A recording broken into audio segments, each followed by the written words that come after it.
Time stops when I'm falling for 역사 중에 그리고 한국 보수의 어떤 그 질적인 문제를 거론하지 않을 수 없는 게 최태민 문제입니다. 그런데 박근혜 때하고는 좀 달랐다고 생각해요. 박정희는 처음에는 이제 그 최태민이가 득세를 했지만 최태민이가 득세하고서 박정희가 살아있었던 기간이 4년인데 처음에 2년만 내놓고 했지 나중에 2년은 최태민을 어떻게 하지는 못했는데 제거하지는 못했는데 활동 반경을 축소시켜버려서 신문에 최태민 나오지 못하게 했습니다. 박근혜 왜냐하면 온갖 추문이 돌아다니니까 박근혜 입장에서는 골치 아픈 거예요. 최태민이가 호적상의 나이가 박정희보다도 5살이 많아요.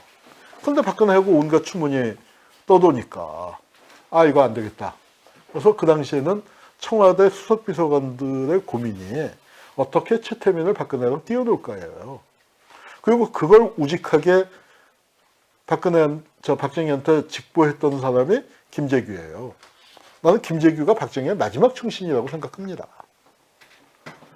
그리고 그게 김재규 스스로 얘기한 게 12.6 사건의 먼 원인 중에 하나가 최태민 문제였다. 뭐냐면은 박정희한테 보고를 했어요. 이거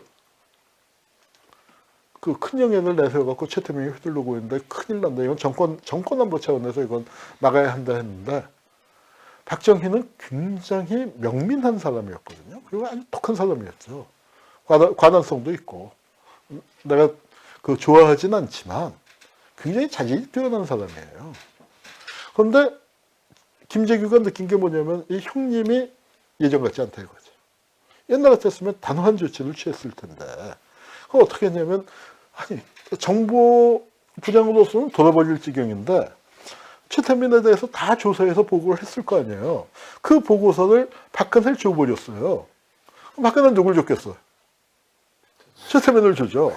그러고서 어떻게 했냐면 그걸 알아서 자기가 조치를 해야 하는데 김재규 불러다 앉혀놓고 박근혜하고 최태민을 불러다 앉혀놓고 거기서 그게 유명한 친국 사건이에요. 사자 대면을 한 거예요. 그럼 거기서 뭐라고 하겠어? 박근혜는 울며불며 우리 목사님 억울합니다 했을 거 아니야. 그럼 이런 상황을 만드는 것도 웃기는 거고 그런 상황에서 박정희가 뭐라고 했겠습니까? 김 부장 아니래잖아.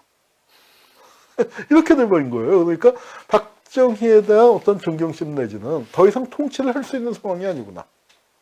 그런 판단력을 상실했구나. 그런 생각을 처음으로 품게 된 게 바로 최태민 문제죠. 그나마 한 건 뭐냐면은 중앙정보부가 나서서 김재규가 나서갖고 그 이후에 최태민을 언론에 등장을 못 시키게 합니다. 그래서 최태민 갖고 신문 검색을 해보면은요, 처음에 75년, 76년, 77년 3월인가 4월까지는 최태민 이름이 자주 나와요. 그런데 그 중앙정보부가 조사 착수하고 난 다음부터는 최태민 이름이 사라집니다. 청와대 내부에서 골칫거리였던 거죠. 그런데 하여튼 그런데 문제는 뭐냐면은 그러니까 이게 이제 그 최태민이 목사가 된 설교하고 뭐 해동종인가 하는 그 종단을 만들어서 해동종이라는 게 뭔가 봤더니 해동검도라는 거 있잖아요. 그쪽하고 연결된 것 같아요. 최태민이 또 검도도 했다고 하는데 그래서 대한기독예수교 해동종이라는 걸 또 만들었었어요.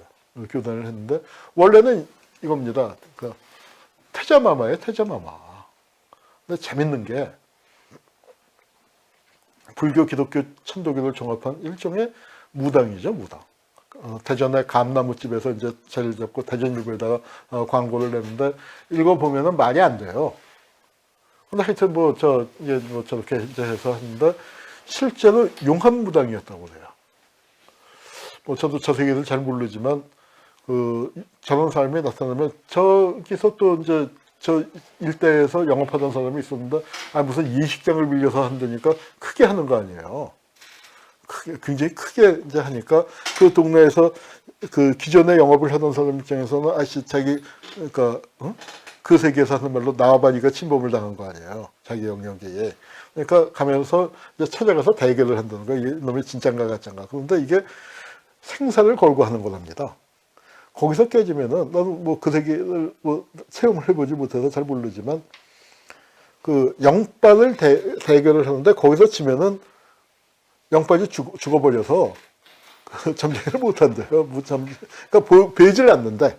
그러니까 점쟁이나 뭐 무당이나 다 이렇게 딱 사람을 보면은 뭐 장면이 떠오르고 뭐 그런 걸 얘기해 주는 건데 거기서 그런데 유명한 무당들이 가서 그 최태민 한테 붙었다가 영빨 전지 깨져갖고 폐업을 한 사람이 많다고 그래요. 이제 하여튼 그런데 재밌는 거는 최태민이가 저렇게 할 때는 반공 냉전 논리를 주장한 바가 없어요. 근데 저거는 뭐냐면은 기독교 목사도 세탁을 한 거죠. 왜냐하면 점쟁이 신분을 갖고는 박근혜한테 접근을 못하니까. 그런데 기독교 목사를 갖고 접근을 하는 거예요. 그래서 접근을 해서 임진강에서 구국기도회를 열고 거기 가서 박근혜 하니까 박근혜가 어린 박근혜가 혹해였죠. 저 임진각 구국기도회의 의미는 뭐냐면 우리나라 민주화운동을 유신 초반에 어느 쪽이 많이 했냐면 학생들도 했지만 기독교의 기여가 대단히 큽니다. 기독교와 천주교의 기여가. 왜냐하면 웬만한 사람들 하면은 빨갱이 소리 들었으니까. 빨갱이도 몰리는데 그래도 기독교 천주교 쪽은 빨갱이도 먹는 게 쉽지 않잖아요. 이중백을 갖고 있었다고 그랬죠. 하느님 백하고 외국 백하고. 그런데도 빨갱이도 몰았습니다.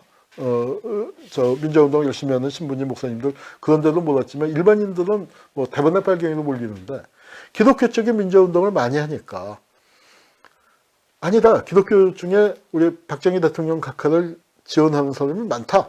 그게 임진강 구국기도회고요. 데모한다고 목사 신부님들 잡아가니까 한국은 종교 탄압 있는 나라다. 그러니까 우리 종교 탄압 없어. 그래서 보여준 게 아까 빌리그램 100만이 모여서 선교한 게 그런 겁니다. 이제 그런 걸 했는데 웃긴 게 뭐냐면은 이게 밑에 게 최태민인데 군복 입고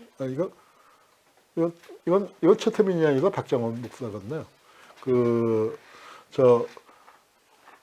목사님들을 모아놓고 군사훈련을 했어요. 목사님들 100명을 모아놓고 유격훈련을 하고, 그리고 구국 십자군이라는 걸 만들어서 저렇게 뭐 사단장, 군단장, 그런 계급장도 나눠주고 그랬습니다. 그런데 내가 깜짝 놀란 게 이게 강신명 목사예요. 기독교 구국선교단이 이제 이런 짓을 했는데 구국선교단의 단장이 강신명이잖아요. 총재가 최태민이에요. 총재가 최태민인데 목사 100명을 모아서 구국선교단 행사를 하는데 강신명 목사는 한국 기독교에서 영향력이 당시에 아마 한경직 목사 다음 가는 사람이었을 거예요.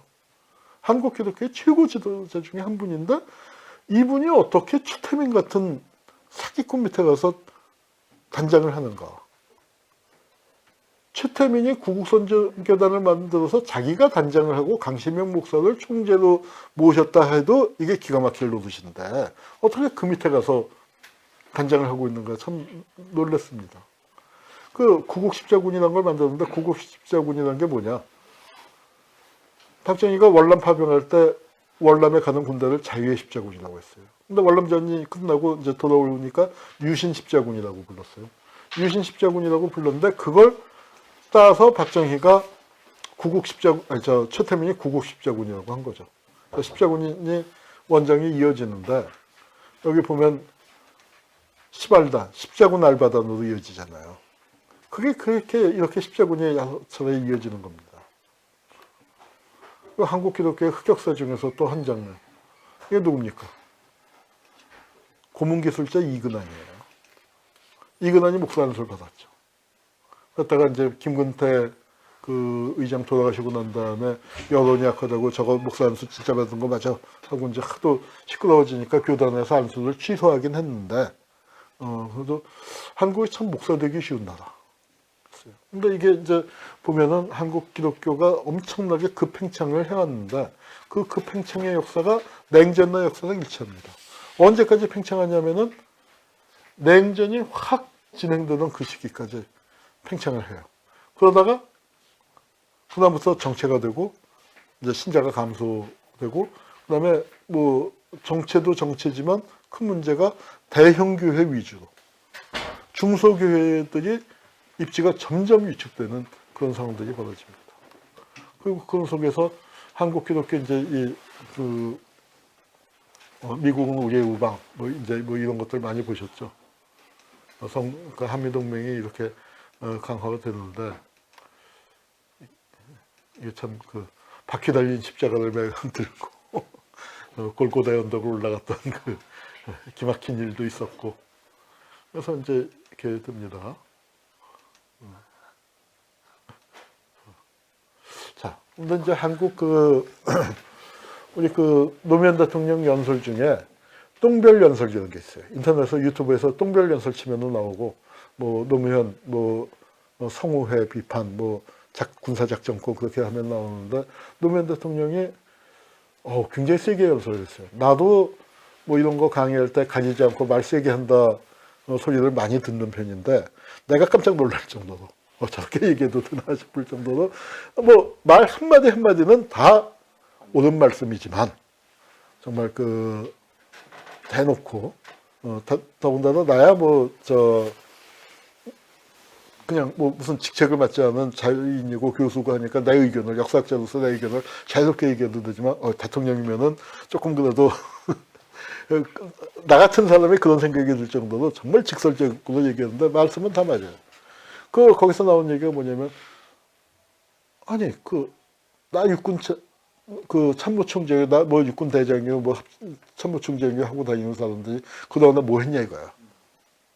국방 예산은 북한의 국가 예산보다 몇십 배를 써놓고서 자주국방도 못하고 작전지휘권 갖고 가면 어떻게 할까? 미군이 출산되면 벌벌 떨면서 바지가랑이 붙잡고 늘어지는데 뭐 했냐 이거죠. 이 사람이 국방장관 지냈던 유재흥이라는 사람인데 한국군 흑역사에서 정말 빼놓을 수 없는 사람이죠. 우리 한국 뒤에 어디 사진 있나 몰래? 사진 여기 빠져. 얘기 이제 유재흥 얘기는 이따가 사진 나올 때 여기 나오고 이렇게 이제 하는데 기독교 지금 개신교가 우리나라 보수 세력의 가장 중요한 부분이고 태극기 부대에서도 다는 아니지만 태극기 부대에 상당히 많은 부분을 하고 있는데 거기에 두 가지 축이 있는 것 같아요. 개신교 측에서 참여하는 게 하나는 대형교회가 있고 그다음에 또 이런 사람들은 대형교회보다도 산기도원이라는 게 있습니다. 기독교 쪽에 그러니까 우리 상처받는 사람들이 워낙 많거든요. 여러 가지 이유로. 근데 그거 국가에서도 어디서고 저게 안 되는데 뭐가 케어가 안 되는데 그런 분들이 교회를 찾아가는데 교회에서는 또 감당이 안 되니까 산기도원으로 보내요. 그래서 그리고 교회는 또 일정하게 산기도원과 관계를 맺고 또 때때로 수련회도 산기도원 가서 하고 그렇게 되는데 교회가 대형화되면서 산기도원이 유지가 안 되기 시작하는 거예요. 대형교회는 대형교회대로 또 전원 신자를 다루는 자체 프로그램을 만들고 산기도원에 의존을 안 하고 그렇게 되다 보니까 산기도원들이 거의 대부분 폐쇄가 됐다는 거예요. 산기도원에 있던 사람들이 내려왔는데 그 시기가 산기도원이 문을 닫는 시기하고 뭐가 일치하냐면은 길거리에 예수천국 불신지옥 들고 다니는 분들 있죠. 그분들이 확 늘어나는 시기가 산기도원이 문 닫는 시기하고 일치되는데 그 사람들이 가서 편안함을 느낄 수 있는 데가 태극기 부대 저런 집회고 그러니까 그쪽으로 또 많이 몰렸다는 거죠. 그래서 저거는 이념 차원에서 다뤄야 할 부분도 있지만 복지 차원에서 노인 복지 차원에서 접근을 해야 할 부분이 상당히 많다고 생각돼요. 사실은 미국은요 노인표가 민주당 표예요. 왜냐하면 노인들이 복지 갖고 생활하기 때문에. 근데 한국은 이거 굉장히 우리 지금 심각한 사회 문제인데 출산율은 줄어들죠. 노인 많죠. 그리고 자살률 많아지죠. 왜냐하면 다들 자식들 키우느라고 그렇게 했는데 사회가 급변을 해서 이제 자식들도 허덕허덕하고 노인 공약 안 해요. 자식들에게 짐되기 싫다 하고 자살하는 80대 자살률이 단연 세계 최고예요. 그러니까 그런 전 복지 차원에서도 이 문제를 바라볼 필요가 있습니다. 어떤 대형교회가 이렇게 구국기도회를 다 안내하고 태극기 휘날리며 여의도 순복음교회 모입시다. 참 이제 성조기 들고 나오다 이스라엘기까지 들고 나와요.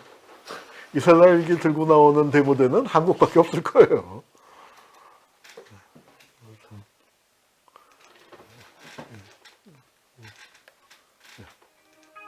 자, 이제 뭐 Time stops when I'm falling for you.